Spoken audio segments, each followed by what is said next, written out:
Hello guys. I know you all have been waiting for this video. There was no way when the going was good. I made videos, and now we are in our darkest moment of the season, and I think I should still make videos. Come rain, come sunshine, whatever it is, I still have to make my videos. Guys, we played Burnley at Anfield last night, and yes, we lost. 1-0 thanks to Barnes penalty in the third minute for them to take away their first victory in over 4 decades. Liverpool were toothless as usual. I was angry last night, but right now I don't even know how I feel. To be honest, I feel numb. I don't know. I'm not angry at Klopp. I'm not angry at the players, maybe some players obviously, but it's just maybe because I saw it coming. The fact that it had not happened earlier than now, to lose our unbeaten record at Anfield, the fact that it had not happened since is a testament to these guys' ability. They've been so good in the last couple of years, and I just feel like it was bound to happen, anytime soon, especially when we have not been able to field our best players this season. The likes of Van Dijk, Gomez, Fabinho coming in as a makeshift centre half, Anderson coming in as makeshift centre half. Matip has not been fit all season, in and out of the team. The balance of the team is not there. But anyways, there's no excuse for failure. Thank you so much for switching on for today's episode of my Liverpool games. You guys hear much about it in my reaction. Stay tuned, guys. The lineup, as I said, we've not been able to field our best players. Just before the game, Anderson got injured and was automatically out of the team. Alisson is starting goal. We had a new centre defence again. This time around, Matip was deemed fit for this game, and he played alongside Fabinho, of course, the makeshift centre half for this season, alongside Robertson and Trent Alexander-Arnold. In the middle of the pack, there was a consecutive start for Shaqiri alongside Thiago and Gini Wijnaldum, with our regular front three chain, with only Mane sustaining himself in the side, with Origi and Alex Oxlade-Chamberlain coming in. Now, what would you expect for a team that has not scored in the last 3 games? Klopp decided to, rightfully decided to change the team, trusting, his bench players, then playing Chamberlain in place of Salah, then playing Origi in place of Firmino, out of form Firmino, now, rightfully, they all get their wages. You should not put all your trust in just your first 11. You should be able to trust your squad players, obviously, right? Like every normal football team. I feel the only players that would leave that pitch last night with their heads up high should be Matip. I think Matip did excellently well coming in and out of there. The fact that Matip goes on injury and comes back and starts straight into the team without showing that he was injured just before the game is really imperative. I think we should give it to him. I think aside Matip, Mane, yes, hard worker. But it's not only hard work. You need to see results. That means goals. I'm a Mane fan, and I feel like he tries so hard. But at the end of the day, nobody just wants to see your workings. They want to see your end result. Trent Alexander-Arnold. Trent attempted over 15 crosses last night, and not one single one was precise. It shows a whole lot about the way we have been playing and this man in question. Yes, I understand you can't take away his abilities. He's a fantastic young man who has been playing at high level at a very young age, and to play for 3 years consecutively at a very high level, this form is expected. Sadly, we do not have a reliable backup to fall back on, and I don't see him, getting out of the team anytime soon. But because I think it needs to be inventive about his style of play. The fact that he's crossed and inshallah is not something that, against Burnley, why are you crossing? You kept crossing, it wasn't working. Be imaginative, just do something else. You just keep crossing the ball, it was to no avail. Robertson on the other side, lovely run. He's one of our top players this season. If you look at himself, Fabinho, they've been really, really, really impeccable this season. But I think that was a very quiet performance from him. There were just two opposite. If Shimikas is fit, I would prefer us move Robertson to right back, then push Shimikas and left back if worse come to worse. Because I really don't understand what is going on right now. Thiago in number 6 position. we watched how graceful it was in the last game against Manchester United. This time around, he had a lot of sloping moment, and I think that it's high time we pushed Fabinho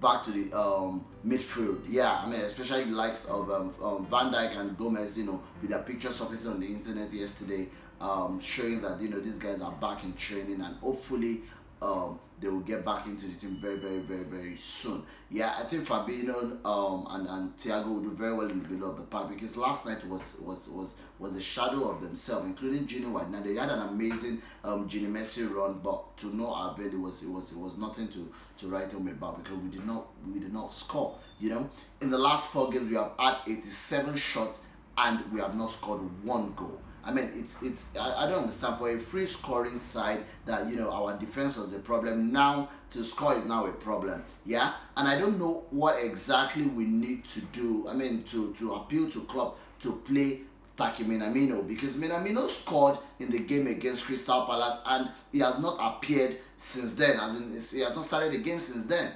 Yeah, if we have Minamino and Diogo Jota back, in the substitute, I think it's high time they are giving their chance to start starting our games. Because Origi, I don't know why he's still in Liverpool, to be honest. I don't like lazy players. He has had his time. He's a cult hero, no doubt about it. The performance against Barcelona back 2 years ago was really sublime. But I mean, they say leave the stage where the ovation is loud. We should have sold Origi after the Champions League final, in my personal opinion. I keep saying it, even till now. We should have sold Origi, because how on earth do you miss that? Why on earth are you playing the ball on top of the bar? Yeah, you had the chance. Pope was there. Fine, he might look big in front of you, but I mean, you're a striker, for heaven's sake. At this level, if you cannot put those kind of goals past the goalkeeper, then I don't know why you're playing for Liverpool. Because I saw the goal and I'm like, oh yes, this should be a goal. And Origi fluffed his lines. I mean, if you know that you are not confident of scoring, why did you not pass the ball to Mane? Mane, even at that distance, would still have gotten a goal. I don't know. I mean, it makes it very hard for you to argue for these players, because at the end of the day, they just do whatever they like, and I mean, that would have lost our ambition. I say fully that loss is solely on Origi, in my opinion. It's solely on Origi. I'm not going to blame any other player except because if you had scored that goal, that could have been the beginning of the end for Burnley. Yeah, we brought in Firmino and Salah to come and do what? Yeah, magic. I mean, they are the star players and all. And Firmino cannot even kick a ball. Yeah, I don't know why you're doing all those fancy for shoot the ball. Firmino would not even shoot the ball. I don't know. He got 2 clear chances and he lost all of them. Salah, I don't know. He tried to get a goal, but I mean, Salah, well, form is temporary, class is permanent, in all opinion, yeah? But I feel like these guys need competitions, to be honest. Now, Firmino saw that Diogo Jota was going to take his place in the side. If not for the injury Diogo Jota had, I'm telling you, Firmino will be a forgotten man on our bench right now, to be honest. Because the lad came in and showed what Firmino has not been given to us. Yeah? Now, Salah on the other side, you cannot take away his crazy and mad statistics for Liverpool. But yesterday, he even looked like the match winner when he came on board. I mean, he had a lot of chances. That save from Pope was amazing. But at the end of the day, it just says a whole lot about what the team is going on right now. It's a terrible performance. We have lost our unbeaten record, and I just feel like it's overall. Matip is obviously my man of the match for Liverpool, because he did very, very well and he didn't look out of place throughout the game. It was unfortunate that Alisson considered a penalty. I mean, it was little contact, but it was still a contact. It was a penalty, and immediately that goal came and I said, no, there's no way we're coming back from this. We don't have the spirit at the moment, and we lost the game.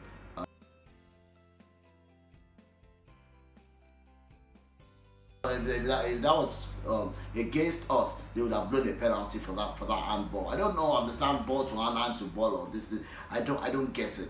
Yeah, it seems that it's another separate rule that they use for Liverpool and another separate rule for other Premier League teams. Because to be honest, in all honesty, I feel the officiating in Premier League is a shame. Yeah, and the referee committee or whatever they are, they need to get their acts together and get things done. Because in other leagues, we see how they ref their games. In Premier League, it's just the way they use VAR in Premier League is silly. The way they use it in other leagues is way different. Premier League, why must your own be different? Yeah. Now, I understand that if that was us too, the bounce penalty, they would have given us penalty, I would not have shouted or anything. But at the end of the day, it's obvious that there's an agenda against Liverpool. Yes, I'm saying that on my show. Yes, my show. Yeah, and there's an agenda against Liverpool. I am really not happy about the officiating last night, and Klopp and Sean Dyche going against each other. I mean, it was just fun to watch. Basically, it was really fun to watch. Dyke and Gomez back in training. Now Henderson is injured. I think in the summer we need to get rid of some players. In all honesty, the likes of Keita has to go. Origi has to leave the team. Yeah, Origi, Keita. In my opinion, this guy, we need to get players in, because yes, there's a pandemic going on. There's little finances to play with. We'll rather sell and buy, with the proceeds from the sales. I just really don't understand what is going on. I just need Klopp to fix this team. I need Klopp, and I still trust him. I saw some Liverpool fans going all out on Klopp out. Are you guys alright? Where were you guys when we were signing Jovanovic, Daniel Wilson, Kyrgiakos in 2010? Where were you guys? I'm sure majority of the guys that are shouting Klopp out are glory hunters, people that started joining us 3-4 years ago when we started winning. If you were there and you had to watch Jovanovic play against Debreceni in the Europa League, then you will not tell us Klopp out. This guy came in and won us the league. First time in 30 years, won us the Champions League, and you guys are here saying Klopp out. It's just a dip in form. It happens to anybody. It was bound to happen. You cannot play so well for the last 3 to 4 years and you would expect that you continue that way. No, even the best of teams at their own time. Now all of you are coming and say Klopp out. He has no idea. This is exactly what happened at Dortmund. Blah, blah, blah, blah, blah, blah, blah. You all keep your mouth shut. Keep your mouth shut. If you're good enough, then you go and seek for the employment. If you cannot stick with us while we are winning and losing and drawing, then don't support our club. You're not one of us. I hate plastic fans. I hate them for anything in the world. Criticize your team, yes. Not call for the manager's head. A manager that has done so well. Somebody's saying nobody's irreplaceable. Yes, we know nobody's irreplaceable. But not someone like Klopp. And you say that too. How dare you? Would you have ever thought of winning the league without Klopp? You don't tell me somebody else would do it. No one else would do it. Rafa Benitez was there, he didn't do it. Ken Dalglish came back, he didn't do it. Royalty, laughable matter. Rodgers, no, he did not. Thanks to Suarez, we almost won the league. It wasn't to Rodgers' brilliance. Yes, I can say that categorically. But this Liverpool side that won the league was thanks to Klopp's brilliance, not one particular player. Even when Salah scored 44 goals in a season, we did not win the league. So you are saying Klopp out, you mind whatever you are saying and get off my TL. Guys, sorry, that part of me came up, but anyways,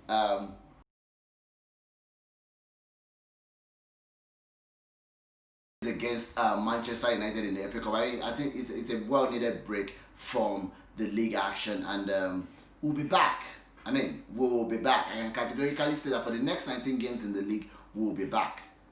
We will definitely get our mojo back. I trust my team that much, but you all that think that this is the end of the world, enjoy your moment. It's been a while you guys made a mockery of Liverpool.